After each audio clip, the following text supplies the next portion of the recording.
Atteinte d'une maladie mentale, elle accuse son mari de l'avoir maltraitée. Pour cette raison, elle jette son mari en prison pour 2 ans. Je vous invite à écouter cette histoire, car elle est vraiment une leçon de vie. Merci et bon visionnage. Exactement que votre mari a quitté la maison, le domicile? Bon, disons, il ne veut plus rentrer, ça fait 6 mois qu'il ne veut plus rentrer. Quand j'ai voulu qu'il rentre, mais 2 ans en arrière, il y a eu un petit problème qui s'est passé en nous. C'est pourquoi il n'était pas à la maison. D'accord. Alors moi je veux comprendre quel est le problème réel qu'il y a entre vous et votre mari. Qu'est-ce qu'il y a exactement? Frère Roland, c'est tellement compliqué. Je vais vous expliquer comment nous avons fait pour nous rencontrer, comment nous sommes rencontrés. Déjà, je veux que vous puissiez respirer à fond, que vous vous sentiez libre en fait, comprenez? Parce que si vous êtes stressé, vous n'aurez pas la capacité de vous exprimer tranquillement. Ici, vous êtes à la maison, n'ayez pas peur. Vous comprenez? Vous êtes ma soeur et vous êtes chez vous à la maison. Le pasteur Tchoumo est là pour vous écouter, à la suite vous donner des conseils. Parce que je vois que vous avez du mal même à respirer. Ça démontre que vous êtes un peu stressé. D'accord? Alors ce qu'on va faire, avant de vous laisser le temps de vous exprimer concernant votre histoire, je vais juste prendre quand même quelques secondes pour discuter hors sujet de votre histoire et on reviendra tout de suite pour parler de votre histoire. D'accord? Parlez-moi de votre pays de rêve. Quel est le pays que vous aimez le plus? J'aime le Japon. Le Japon. Vous comprenez la langue? Non, je ne comprends pas la langue, mais j'aime le Japon. J'aime les Japonais aussi. D'accord. Et c'est quoi votre plat préféré? Mon plat, ce sont les nouilles. Comment? Les nouilles. Ok, super. Vous savez comment ça se fait? Oui, je sais comment ça se fait, mais moi j'aime quand c'est beaucoup mouillé. D'accord. Et vous avez pour habitude d'être à la cuisine ou bien vous n'êtes pas une grande passionnée de la cuisine? Je suis une grande passionnée de la cuisine. Je suis très forte en cuisine. Super. J'invente même les repas. Super. Donc ça nous fera plaisir quand même un jour de venir découvrir. Avec plaisir, super. Avec joie. Il n'y a pas de problème. Là maintenant c'est bon, vous êtes relax? Ça va, ça va. Super. Donc pour moi c'était l'opportunité de vous permettre d'être vous-même et de vous exprimer tranquillement. C'est juste pour la raison pour laquelle on a ouvert une petite parenthèse qu'on referme rapidement. Okay. Alors maintenant je veux que vous preniez le temps de m'expliquer en détail ce qui se passe avec votre mari. Okay. D'abord, je suis Annick. Annick, je suis une fille issue d'une famille très riche. Une famille très riche. Mon père, et je suis la prunelle de mon père et de ma mère, surtout mon père. Il a tout fait pour moi. Je ne manquais de rien. Et à chaque fois, chaque vacances, je partais en vacances à l'étranger avec lui et ma mère. Quand j'ai commencé à grandir, j'avais des copines. Et il y a une de mes meilleures amies qui devait se marier. Et elle a décidé que je sois sa dame de compagnie, chose que j'ai acceptée. C'est normal parce que c'est ma meilleure amie. J'ai accepté. Et pendant la cérémonie du mariage, j'étais assise à côté de la mariée. Et qui je vois, un bel homme. Il était tellement bien habillé. Son sourire. Ça me faisait fondre le cœur. Automatiquement, j'ai dit que c'est mon homme, c'est mon mari. Et il y avait une petite voix qui me disait que c'est mon époux. Donc j'ai chuchoté dans l'oreille de la mariée qui est mon amie. Je lui ai dit que j'ai eu mon ami, mon mari. Et elle m'a dit, va causer avec lui. Chose que j'ai fait. Je suis partie vers lui, j'ai pris son contact pour ne pas que d'autres filles puissent prendre son contact. Et en fait, je ne voulais pas que les filles approchent de lui. Donc j'ai automatiquement pris son contact et il m'a dit qu'il s'appelait Dabiré Hervé. Dabiré Hervé, automatiquement, j'ai dit de mon cœur que je suis l'épouse d'Abiré Hervé. De Dabiré Hervé, je suis son épouse. Et c'est comme ça, je suis allée m'occuper de la mariée. Et après quelques jours, nous avons commencé à causer ensemble. Lui et moi, nous avons commencé à échanger. Il faut signifier que Hervé, c'est quelqu'un de bien. C'est un homme doux. il est tellement doux. Mais il y a un petit souci, c'est qu'il ne travaille pas. Mon père m'a toujours dit que moi, la prunelle de ses yeux, je dois épouser un milliardaire. C'est ce qu'il m'a dit. Puisque je vis dans le luxe, donc quelqu'un qui ne travaille pas ne peut pas me prendre en charge parce que mon père m'a dit je ne dois pas travailler. Je ne dois pas travailler. Mais puisque j'ai aimé Hervé, j'ai caché cette relation à mon père puisque je connaissais ses conditions. Mais j'invitais toujours Hervé à venir à l'église. Il venait tout le temps à l'église. Un jour, j'ai décidé de dire la vérité à papa et à maman. Et lorsque j'ai informé ma relation avec Hervé, mon père m'a demandé qu'est-ce qu'il fait dans la vie. Je lui ai dit qu'il ne fait rien. Bon, il fait de petits boulots pour s'en sortir. Mon père a automatiquement refusé. Il a automatiquement refusé et il m'a dit si je continue ces relations, il n'allait plus s'occuper de moi. Pour tenir tête à mon père, j'ai décidé de quitter la maison et je suis allée me réfugier chez Hervé. Mon père m'a coupé les vifs, mais j'avais de l'argent dans mon compte. J'ai aidé Hervé à payer la maison, les factures, courant, l'eau, la nourriture. Je ne pouvais pas croire que mon père puisse me traiter ainsi. Et vous savez, quand vous vivez avec un homme forcé, il y a quelque chose qui se passe. Je sais que j'ai fauté. Je suis tombée enceinte. Et j'avais plus d'argent. Donc j'ai décidé d'aller voir papa et maman. De demander pardon à papa et maman. Que papa puisse s'occuper de moi et de ma grossesse. J'ai appelé mon oncle et nous sommes partis voir papa pour l'expliquer. Frère Roland, je n'avais jamais vu mon père. Je n'avais jamais vu mon père me crier dessus. Quand je lui ai dit, papa, je suis enceinte. Mais c'est normal, je suis enceinte. Un enfant, c'est un don de Dieu. Donc, il devait être content puisque je suis l'unique fille. Je suis son unique enfant. Donc, c'est son petit enfant. Et il devait être heureux. Mais à ma grande surprise, frère Roland, il me chasse de la maison. Je ne pouvais pas admettre ça. Et ma mère, elle nous regarde, elle ne dit rien. En principe, ma mère devait me soutenir. Elle ne me dit rien. Nous sommes retournés. Et mon oncle me dit qu'il va régler cela. Après, mon époux me dit, on va prier. Plutôt, Hervé me dit qu'on va prier.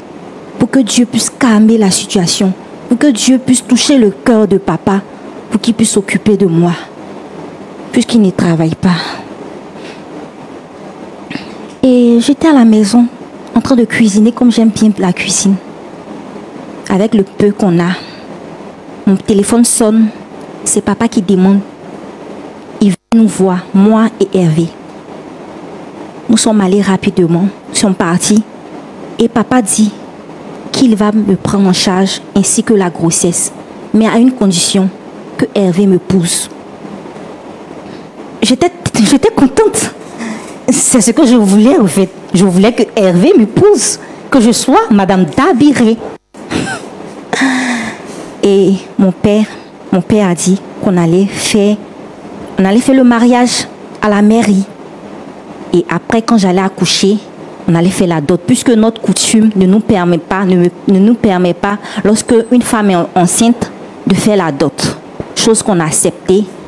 Et nous sommes partis à la mairie. On a fait le mariage. Comme cadeau de mariage, papa nous a donné une maison, une grande maison. Donc, je vivais là-bas avec mon époux et j'ai accouché. Tout se passait tellement bien. c'était vraiment merveilleux. Papa prenait tout en charge, je ne faisais rien. Mon époux ne faisait rien. C'était juste des petits boulots qu'il faisait. Et un jour, je regardais la télé. Et je vois mon époux se lève, parce qu'on regardait la télé ensemble. Il se lève et il communique. Je regarde mon époux, il commence à sourire. Je lui dis, chérie, qu'est-ce qui se passe? Il ne me répond pas. Je lui dis, qu'est-ce qui se passe? Parce qu'il a raccroché. Et il me dit, chérie, j'ai une bonne nouvelle. Je lui dis, quelle est la nouvelle? Il me dit, qu'il vient d'être embauché. Le Seigneur a répondu à mes prières. Mon mari vient d'être embauché dans une grande entreprise de la place. Et c'est pas n'importe quel poste il occupe. J'étais heureuse. Totalement heureuse, fière de mon époux, parce que je savais que lui, il allait réussir. Je savais que je voyais une grande personne. Je voyais une étoile en lui. Et mon mari, il a commencé à travailler. Frère Roland, j'avais dit que mon mari était attentionné. Mon mari a pratiquement changé. Je ne reconnaissais plus mon mari. Avant, il rentrait du travail à 16h, il était déjà à la maison. Mais maintenant, il a commencé à venir à 20h. Quand je lui dis, mais pourquoi c'est à 7h je viens? Il commence à crier sur moi. Dès que je parle, il crie sur moi, il me tape. Je suis devenue tam-tam dans la maison. Il me bat. Frère. Et quand il me bat, il sort. Il fait 2 jours dehors, 3 jours. Et une fois, il a fait 1 mois même dehors, sans m'avertir. J'étais inquiète. Je me disais qu'ils avaient fait du mal à mon époux. C'est normal parce que c'est normal. Donc, un soir, il est rentré. Moi, j'étais en train de donner parce que j'ai oublié de vous dire, on a eu un 2e enfant. Et j'étais en train de donner à manger à notre enfant. Et le premier est en train de regarder la télé. Mon époux rentre. Il vient, je ne sais même pas qu'est-ce qu'il a pris. Il me dit pourquoi la table est mal dressée. En voulant l'expliquer que c'est l'enfant qui a dérangé. Mais puisque je suis en train de donner à manger au petit, en voulant me justifier, il m'a giflé. Frère Roland, il m'a giflé. Actuellement, j'ai un problème. J'avais un problème à la dent et ma dent s'est arrachée. Et je saignais. Donc en voulant attraper ma joue, il a pensé que, en voulant attraper ma joue, il m'a tapé encore. Et je ne sais pas comment j'ai fait, mais l'enfant glissait. Donc je me suis précipitamment, en voulant soulever mon enfant, il pensait que je voulais le taper. Et il m'a chuté, il m'a poussé de loin. Je suis tombée sur ma nuque. Voici mon fils qui est là. Il dit, papa, qu'est-ce que tu fais à maman? Il a commencé à pleurer. Mon mari tout énervé le gifle. Trop, c'était trop. Trop était trop. Comment ça? Il peut me taper. Ça c'est pas juste. Je suis son objet, comme il le dit. Il peut me taper. Mais frapper mon enfant, ça je ne peux pas. Je ne peux pas admettre ça. Donc automatiquement j'ai appelé papa pour lui dire, pour lui expliquer la situation. Et mon père, puisqu'il était en mission, au moment où il n'était pas là, mon père a envoyé le chauffeur rapidement me chercher. Et le lendemain, papa est venu à la maison, la cour familiale, à la maison. Donc j'ai expliqué dans les moindres détails ce que ce monsieur Hervé me faisait à la maison. Il me battait, je l'expliquais. Et mon papa était énervé. Il a dit que on doit corriger ce monsieur-là. Parce qu'il ne sait pas à qui il l'a fait. Et moi j'étais contente. J'ai dit oui papa, on doit le corriger. Il dit on va porter cette affaire en justice. Et il dit la correction c'est juste 3 mois. Et puis il allait sortir. Donc moi j'étais peinard, j'étais contente parce que il y a quelqu'un. Il y a un homme à la maison. Il y a un homme. Donc il peut pas me frapper à chaque fois. Je ne suis pas son objet. Donc c'est comme ça on a porté plainte. Et ils ont arrêté mon mari. Mon papa m'avait dit que c'était 3 mois. 2 mois, ça passe. 3 mois. En principe, mon mari doit venir. Mais je ne vois pas mon mari. Donc, je suis allée voir papa. Je dis, papa, mais toi, tu m'avais dit que c'est 3 mois la correction, mais c'est fini. J'ai besoin de mon mari. Mon père me dit qu'il n'est pas le juge, que l'affaire n'est plus entre ses mains, que mon mari doit rester pendant 2 ans là-bas. Moi, je voulais juste une correction. Je ne voulais pas qu'il dure. C'était juste une petite correction. À vrai dire, je ne partais pas là-bas pour voir mon mari parce que j'avais mal. J'avais mal parce que cette correction elle était trop. C'était de trop. Donc je priais pour que mon mari puisse sortir. Et les 2 hommes sont arrivés. J'ai appris que mon mari est sorti. J'étais tellement contente. J'étais tellement contente. Et j'ai fait son plat préféré. J'ai fait du foufou, son plat préféré. J'ai dressé la table, j'ai apprêté les enfants. Donc j'attendais mon époux. Mon époux ne vient pas. Frère Roland, il ne vient pas. Puisque j'ai les contacts de ses parents, j'appelle. Personne ne veut décrocher. Personne ne décroche mon appel. Je me suis rendue chez ses parents, ils m'ont chassée. Jusqu'à présent, je ne sais pas où mon homme se trouve. Je ne sais pas où mon homme se trouve. Je veux qu'il revienne à la maison. Je suis la victime. Mais c'est mon homme, je l'aime. Les enfants ont besoin de lui, frère Roland. Les enfants ont besoin de leur père. Qu'il rentre à la maison. C'est ce que je veux, qu'il rentre à la maison. C'est vrai que j'ai débordé, mais c'était plus de mon ressort, en fait. C'était plus de mon ressort, frère Roland. Est-ce que vous regrettez d'avoir porté à la connaissance de votre père que votre époux vous battait? Actuellement, je regrette. Je regrette. J'aurais dû laisser cette affaire. J'aurais dû régler ça à l'amiable. Je regrette actuellement. D'accord.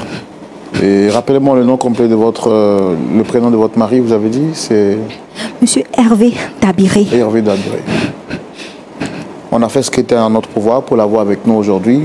Nous allons recevoir monsieur Hervé Dabiré à la demande de Dame Dabiré. Et merci de le recevoir sous vos applaudissements, s'il vous plaît.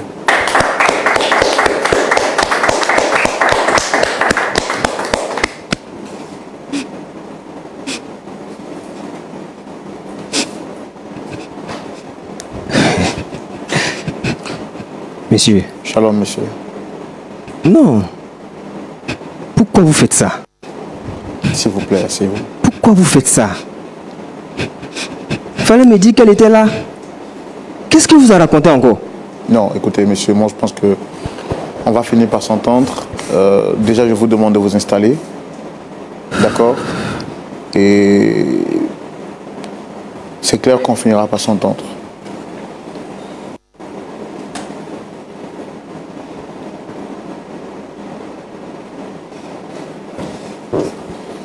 Reviens à la maison, s'il te plaît. Reviens à la maison, tu nous manques. Tu nous manques pas, Monsieur. Monsieur, tout. vous m'avez amené ici là, c'est pourquoi? Dites-moi. D'accord. Madame, s'il vous plaît, on va se rasseoir. Madame, s'il vous plaît.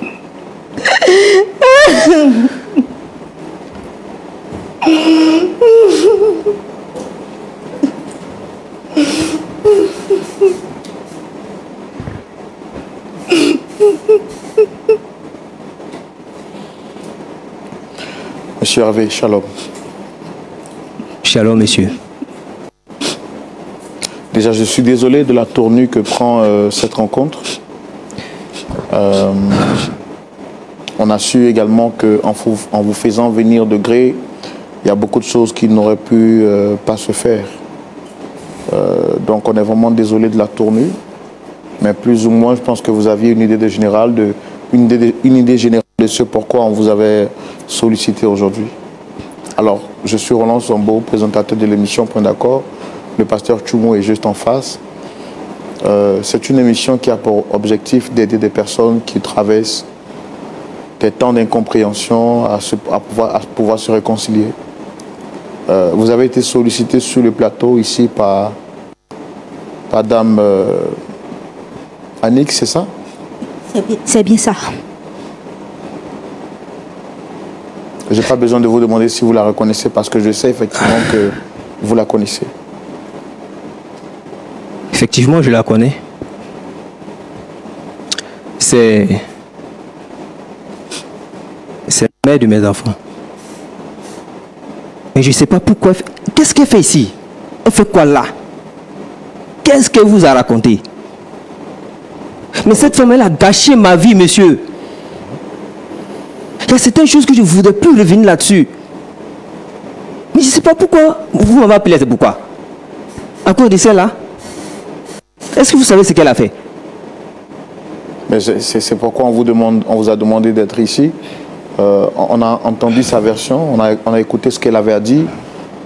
Mais vous également, il est important pour nous de vous écouter et comprendre comment est-ce que, si possible, par la grâce de Dieu, on puisse vous aider. Quand vous dites qu'elle a gâché votre vie, qu'est-ce que vous voulez dire exactement?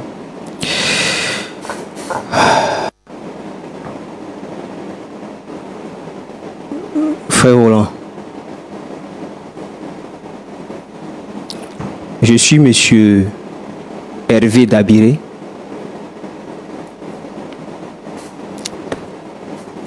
Et je vais vous dire, puisqu'elle veut qu'on en parle, ce qui s'est réellement passé. Parce que cette dame-là, vous ne la connaissez pas. Alors, pour commencer, il y a quelques années de cela, j'étais encore dans la fleur de l'âge, on va dire ça ainsi, et j'étais à une cérémonie de mariage, voyez-vous, et je vois venir vers moi une jeune dame bien raffinée, bien belle, et on échange les civilités. Elle me donne son numéro, je lui donne le mien. Et comme ça, quelques jours après, nous nous sommes appelés, rendus visite, discutés. Et l'amour a commencé à naître. Vous voyez? Vous voyez ce que je veux dire, hein? L'amour a commencé à naître. Et on a décidé de marcher ensemble. Et puis plus tard, bien fixer les choses, se marier en bonne et due forme. Mais dans ce temps-là, je ne travaillais pas encore. Je suis diplômé, mais je n'avais pas encore de boulot. Par contre, elle était d'une famille aisée. C'est la fille unique de son père, sinon de ses parents. Elle était vraiment choyée. Vous voyez? Et moi, de mon côté, vraiment, financièrement, je n'étais pas stable.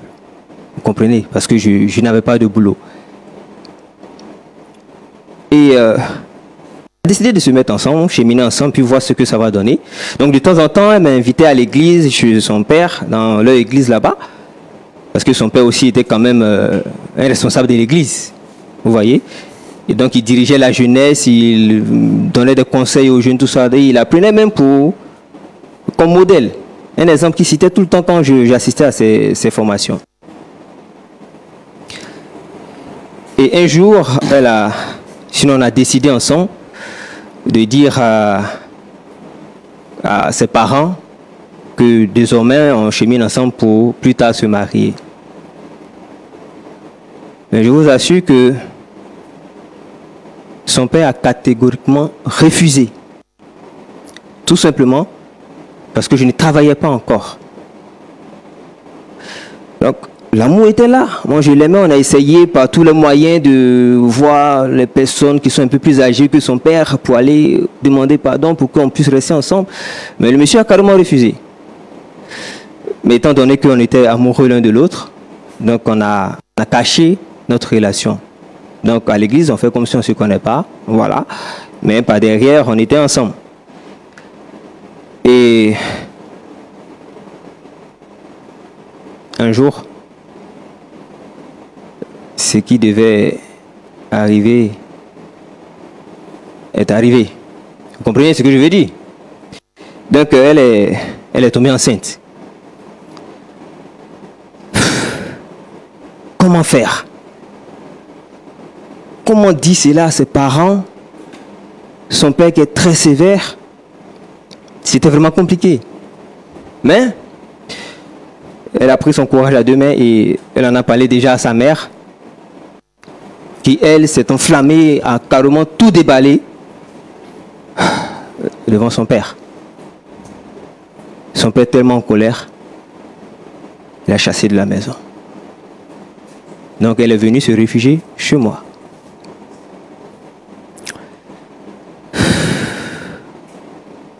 Et ensemble, nous avons prié, ensemble, nous avons gêné, demandé à Dieu. C'est vrai que nous avons fauté à tant de moments, on ne devait pas le faire en tant que chrétien, mais c'est arrivé.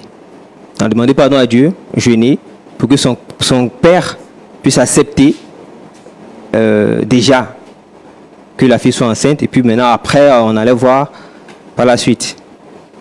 D'accord, on va aller un peu plus vite. Déjà, donc, finalement, son père l'a mis dehors. Donc, qu'est-ce qui a été fait par la suite? Par la suite, après la prière, comme je le disais, il nous a rappelé. Nous sommes allés rapidement chez eux, et puis bon, il a dit, c'est pas bien grave, voilà. La seule condition qui maintenant, c'est que je pousse sa fille. Ok, j'étais très heureux. Étant donné que l'amour était déjà là, donc moi je suis heureux d'épouser celle que, entre griffes, je vais dire, j'aimais. Donc, elle était enceinte, donc on ne pouvait pas faire la dot, selon leur coutume. Donc on a fait le mariage à la mairie, et puis après, son père nous a donné un appartement, nous sommes allés vivre chez nous, elle a accouché, et par la suite, on a accompli tout le reste. Donc on a fait le mariage, tout et tout. En ce moment, je ne travaillais pas encore, et c'est son père qui s'occupait de nous. Vous voyez, les factures, le loyer, tout ça. Et un soir, Dieu sachant faire les choses, je reçois un coup de fil.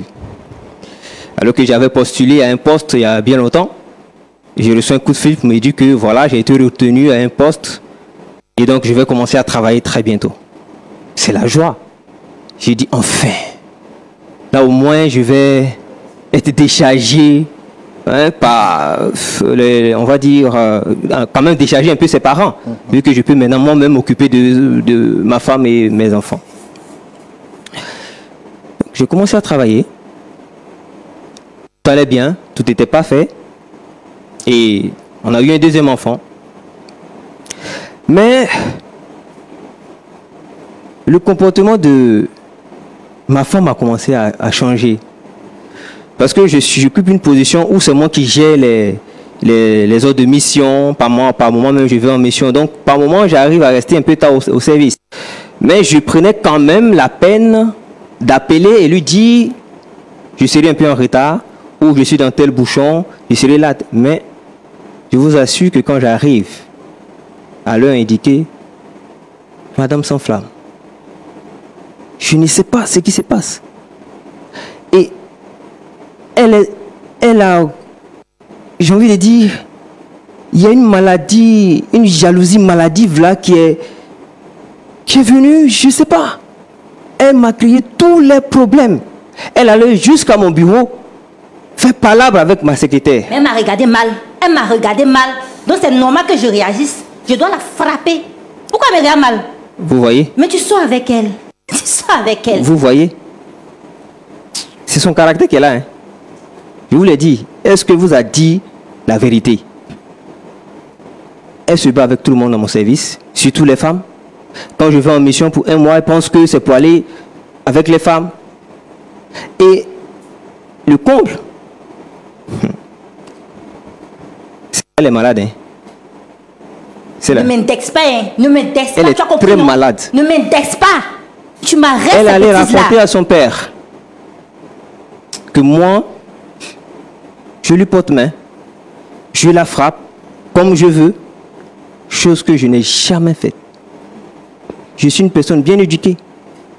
Mon père m'a bien élevé, même si je n'ai pas une classe sociale, mais je sais quand même respecter la femme. Le fait de crier sur moi là, c'est pas frapper. Quand tu cries sur moi là, c'est pas frapper. Monsieur Sambo, c'est pas frapper. Tu cries sur moi à chaque fois, c'est pas frapper. Dites-lui de se taire. Madame, calmez-vous, s'il vous plaît. Calmez-vous. Je ne peux pas me calmer. Pourquoi il peut mentir sur moi? On n'a jamais crié sur moi. La seule fois que mon père a crié sur moi, c'est que je portais sa grossesse. Que mon père a crié sur moi. Donc lui, de quel droit il se permet de crier sur moi? De quel droit? Je t'ai pas dit de ne plus communiquer avec tes collègues. Je t'ai pas dit de ne plus communiquer avec tes collègues femmes. Je t'ai pas dit ça. Monsieur Et Sonko. rien comme ça, c'est pas moi qui t'ai fait. Oh là là. Tu as oublié, c'est pas moi qui t'ai fait. Attends, c'est ton vrai caractère est tenté de monter ici, non? Je m'en fous de ça. Vous voyez? Vous voyez? On va être douce Je là, ne sais vous pas ce qu'elle voulez est venue vous pas. raconter ici, si elle est venue jouer la victime, mais c'est son comportement qui est là. C'est son caractère net. Et moi, non, ça là, c'est fini. Je ne peux pas vivre avec une C'est femme pas comme ça. fini. Ça peut pas finir, ça peut Madame, pas madame, s'il finir. vous plaît, on va se calmer pour que quand même on comprenne Non, sa ça peut pas version. finir. Il doit rentrer à la maison. D'accord. Alors, qu'est-ce qui a été dit à son père, vous avez dit? Elle allait mentir chez son père. Moi, je la battais. Celle-là, comme je vous l'ai dit, elle est malade. Elle va elle-même se faire des bleus pour aller montrer à son père que voilà ce que mon mari m'a fait. Pourtant, je n'ai rien fait. Mais moi, je n'ai pas de preuves. Ils ont les preuves. Elle a des bleus sur elle. J'ai dit quoi? Un matin, on vient me chercher en prison. On me convoque, on me met en prison. Monsieur, 2 ans de ma vie dans une cellule. Est-ce que vous voyez un peu ce que ça fait? Vous n'avez jamais fait la prison. Je ne vous conseille même pas d'y aller. On ne peut pas conseiller même quelqu'un d'aller à la prison. Mais ce n'était pas facile. Elle a gâché ma vie. Aujourd'hui, je suis sorti, Dieu merci, c'est vrai. Mais mon casier judiciaire est rempli. Je fais comment pour avoir du boulot? Je fais comment pour me retrouver? Et elle vient raconter des balivernes ici. Elle va venir chercher quoi chez moi? Elle va venir chercher quoi chez moi? Alors, si je comprends bien, vous ne l'avez jamais touché.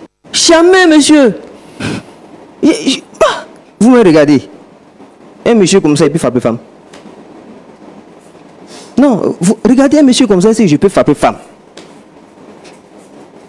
Je suis calme, doux, j'aime pas les palabres. C'est comme ça que je l'ai aimé. Je ne l'ai jamais touché. Elle a tout inventé. C'est là, une psychopathe. Je te permets pas de me traiter ainsi. Hein. Elle est malade. Je te permets pas de me traiter ainsi. Hein. Je dis moi, que je je te sors. permets pas de me traiter ainsi. Oh, Je dis que je te permets pas de me traiter ainsi. Il doit venir chez moi. Il doit venir à la maison. Je te permets pas de me traiter ici. Comment il peut me dire que moi je suis une psychopathe? Comment il peut me dire que moi je suis une psychopathe? Attendez, madame, attendez, on va. Si vous n'essayez pas de la calmer, elle risque de faire quelque chose. Regardez-là. Je dis Elle que va tu se m'as blesser parti. ici et vous serez responsable. C'est vous qui l'avez emmené ici. Hein. C'est vous. Attrapez-la. Madame? Je dis que tu m'as parti. Non, Si ne rentre pas à la maison, je risque de faire quelque chose. D'accord. Non, si ne rentre pas à la maison, je risque de faire quelque chose. D'accord, c'est compris. Il aurait quelque chose sur sa conscience. Il aurait quelque chose sur sa conscience. Ok, c'est compris, d'accord, asseyez-vous. Il aurait quelque chose sur sa conscience. Asseyez-vous, d'accord, asseyez-vous. Il va entrer à la maison, ça va? Regardez-moi, ça va? Ça va. Calmez-vous.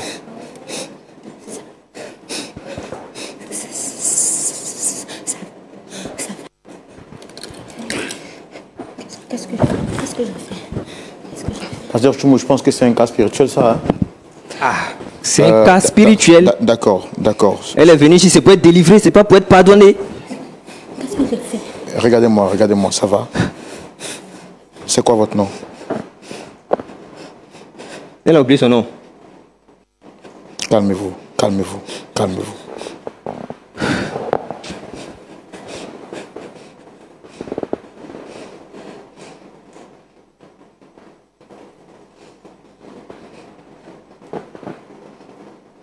Ça va? Est-ce qu'on pourra nous trouver de l'eau pour elle, s'il vous plaît?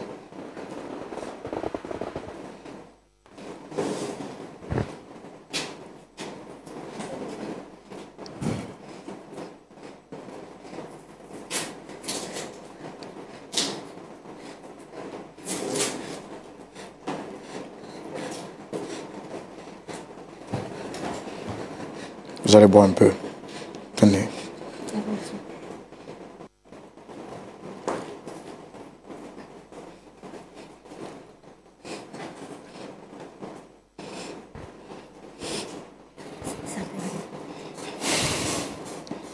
D'accord. De manière exceptionnelle, Pasteur Choumou, je voudrais demander spécialement pour ce cas, on ne s'attendait pas à ce que cette histoire prenne cette tournure. Et je pense que vraiment cette sœur a besoin de prière.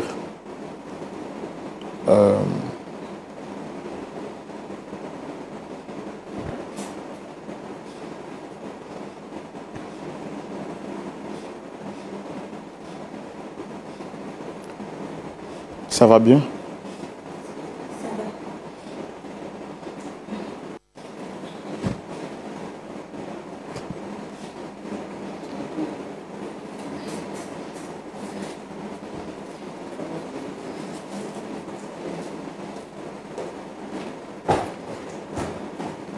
Est-ce que vous pouvez parler? Oui, je peux parler. Je peux parler, ça va. Ça va. Vous voulez boire un peu d'eau? Ça va. C'est bon, c'est bon. L'eau, c'est bon. Regardez-moi droit dans les yeux. Quel est votre nom? Annick. J'ai du mal à vous entendre. Quel est votre nom? Annick. Annick quoi?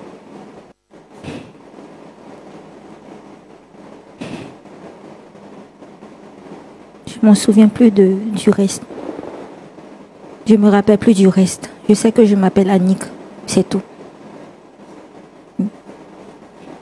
Est-ce que vous reconnaissez le monsieur qui est là? Ça, oui, je le reconnais. C'est qui? Je sais que c'est mon mari. C'est quand la dernière fois que vous l'avez vu?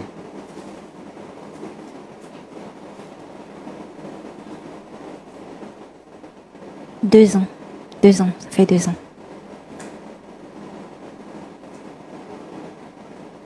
Est-ce que vous savez qu'il a fait la prison?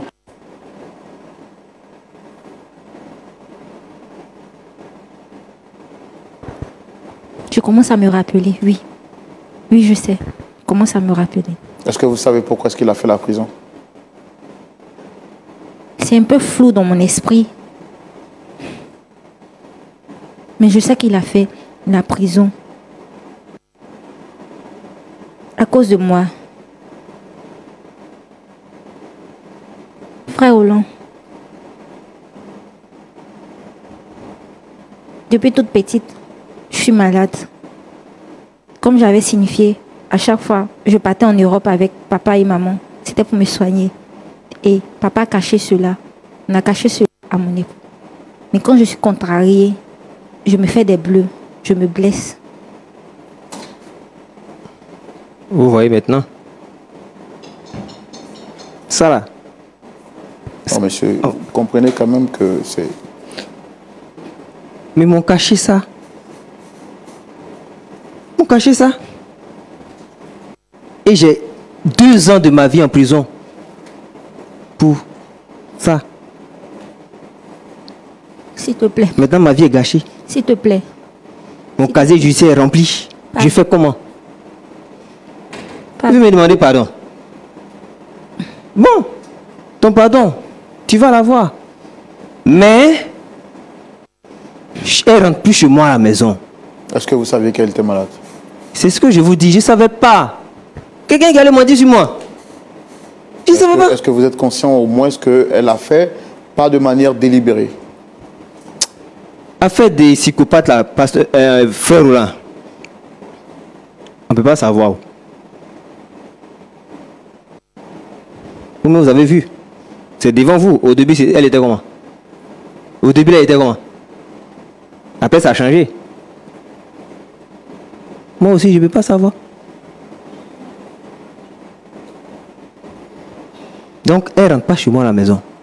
Pour mes enfants, ils savent comment il est géré. Ça, c'est pas un problème.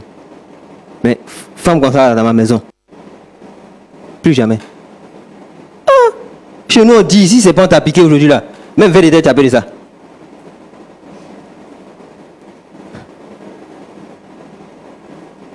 D'accord. Moi, je vais vous demander une chose, Dame Annick. Est-ce qu'on a mes consciences? Est-ce que ce que vous avez fait, vous étiez consciente ou c'était sous l'effet de la maladie? Ou bien c'est quelque chose que vous faites juste pour couvrir vos erreurs? L'effet de la maladie. L'effet de la maladie. Comme Alors, j'ai dit, vous nous avez dit sur ce plateau, ici, que votre mari vous battait. Il nous a dit qu'il ne vous a jamais touché. en fait, je me fais des scènes. Scènes dans ma tête. Tout se passe dans ma tête. Je crée des histoires dans ma tête. Pourquoi avoir fait ça à votre mari, celui que vous aimez? Si je vous dis que je sais, j'ai menti. Je ne sais pas. Jusqu'à présent, je ne sais pas.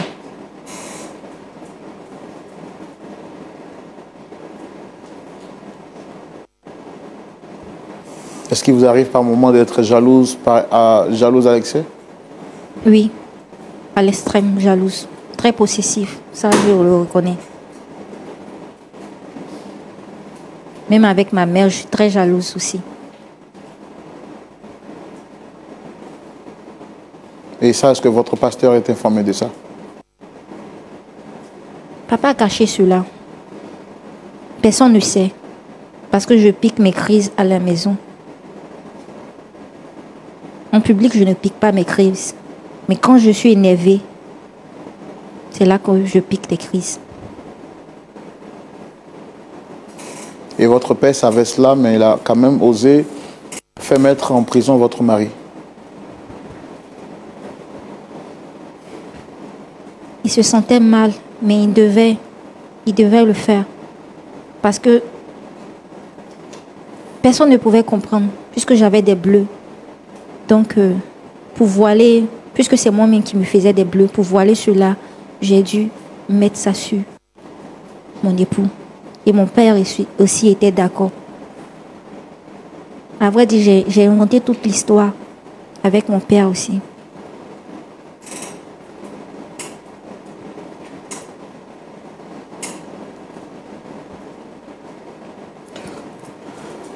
D'accord.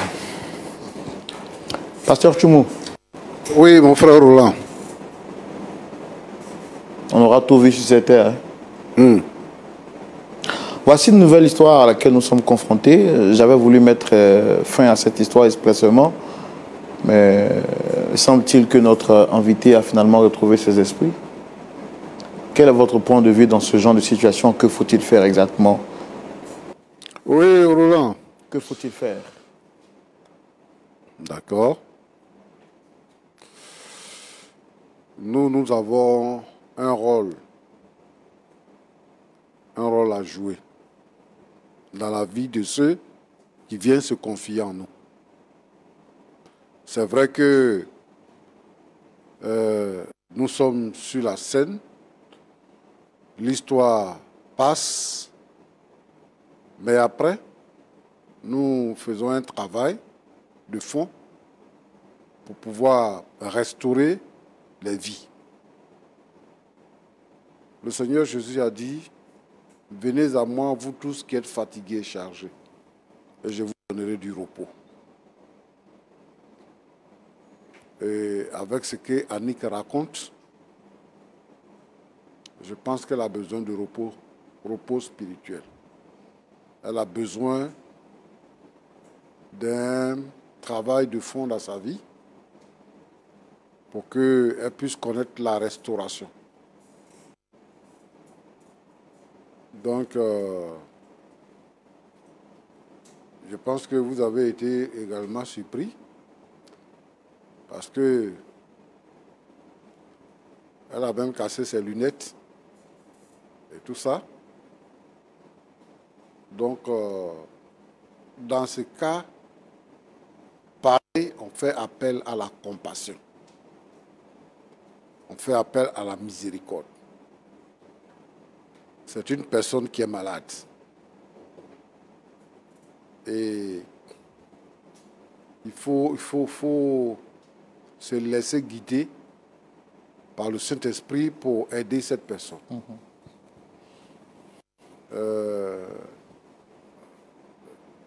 Ton prénom là, c'est quoi, mon fils? Hervé. Hervé. Oui, pasteur. Tu as fait combien d'années avec elle? Bon, après le mariage, ça fait 5 ans maintenant. Nous avant ça, nous avons eu 2 ou 3 ans de marche ensemble. D'accord. Et tu n'as pas su qu'elle avait un problème? Véritablement, je n'ai pas su. J'ai pas su. C'est comme j'ai dit, après le deuxième enfant, après le travail, tout ça, que ça a commencé à ressortir. Ouais. D'accord. Donc, ce qui signifie que tu ne connais pas ta femme. Tu ne la connais pas. Quand tu dis par exemple que tu as passé 2 ans de ta vie en prison et qu'elle ne retournera plus chez toi parce que tu n'as pas besoin de ce genre de femme. C'est ta femme, hein? Vous êtes mariés légalement? Oui, oui. D'accord. Quand on se marie, pendant la cérémonie de mariage, et qu'on doit se passer les anneaux, on fait des vœux. C'est-à-dire que tu fais des vœux, elle aussi elle fait des vœux. Les vœux que tu as fait là, tu avais dit quoi?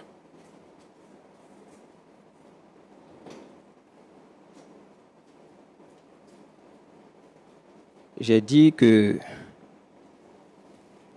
j'allais rester avec elle dans la santé comme dans la maladie, dans le bonheur comme dans le malheur, Dans les bons jours comme dans les mauvais jours. jours, Jusqu'à ce que bon, Jésus revienne ou la mort nous sépare. bon, comme Jésus n'est pas encore venu, la mort aussi n'est pas venue. Il se trouve que elle a un problème. Elle a un problème. Ce qu'il faut faire, c'est de chercher à résoudre ce problème-là. C'est vrai que tu es allé en prison, mais la vraie victime, c'est elle. La vraie victime, c'est elle. Et aujourd'hui, son entourage sait qu'elle est malade parce que son père a caché qu'elle était malade. C'est pour ça que tu n'as pas su. Et comme toi aussi, tu n'es pas trop regardant, donc tu n'as pas vu les dysfonctionnements qu'il y a eu dans sa vie. Toi, tu t'es contenté juste d'être victime. D'être victime, mais de ne pas chercher à comprendre le vrai problème. Donc moi, ce que je demande premièrement, il faut pardonner à ta femme et il faut l'accepter. Parce que tu disais que le pardon, tu vas l'avoir. Le pardon, tu vas l'avoir. Mais plus jamais cette femme-là dans ma maison. Parce que il peut lui arriver quelque chose. Son problème actuellement, c'est que tu viennes à la maison. C'est que tu sois avec elle. Elle dit qu'elle a besoin de toi. Les enfants aussi ont besoin de toi. Ta présence fait que son problème trouve une partie de la solution. C'est-à-dire que la présence. Le fait d'être aimant, le fait d'être... quel mot on dit là? Compatissant. Intentionné. Ok, attentionné. Attentionné. Okay. Le fait d'être comme ça avec elle, quand elle va sentir que tu t'intéresses à elle, ça va l'aider. Mais le rejet fait que sa situation va se compliquer. Roland, pasteur, aujourd'hui, il y a beaucoup de vies qui sont détruites par manque d'amour. Quand une personne se sent rejetée, il y a des gens qui ont un problème. Au lieu de les aider, on les culpabilise. Chacun met sa bouche. Et lorsque la personne est débordée, elle pique une crise. Ou bien se suicide. Ou elle se suicide. Parce que elle se dit que sa vie est finie, que rien ne peut lui réussir encore. Ou bien que personne n'arrive à la comprendre. Voilà. Quand on épouse une femme,